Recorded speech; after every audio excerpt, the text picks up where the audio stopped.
What I'm going to do today is take this radiator off the wall the traditional way. And what I mean by the traditional way is to drain the water out of the radiator. Now how you do this, you close off the valve both sides to isolate it from the system, and then undo this captive nut here between the valve and the radiator and try and get something underneath there to catch the water, which can be problematic in itself. But I'm going to show you now a further problem can arise when you actually think you've drained the radiator and you want to take it off the wall. Right, we're at the point now where the radiator has been disconnected. It's disconnected this end and it's also disconnected at the other end, and we've drained the water out of the radiator. So I'm now ready to lift the radiator off the wall.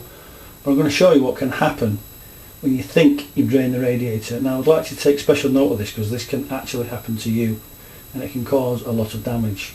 So I'm going to lift it off and place it on this block of wood here.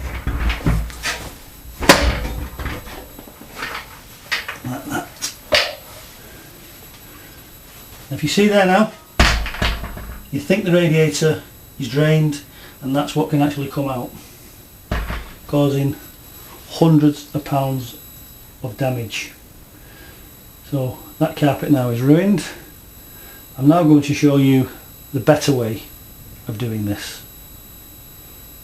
So this is the alternative. It's called the rad clamp system, and the rad clamps are designed to clamp the water in the radiator, so you can actually take the radiator off the wall with the water still inside. However, should you have to drain the radiator, if it's going to be too big and too heavy with the water inside, then you can part drain the radiator, but you still need to fit the rad clamps after, because if you take it off and you think you've drained the radiator completely, you've seen what can happen previously.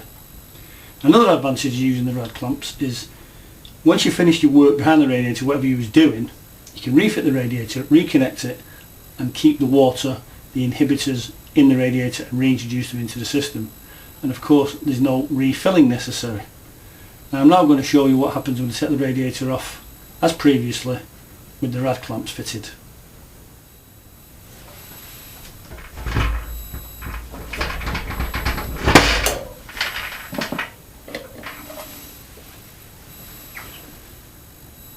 So that's the difference when you take the radiator off using the rad clamp method.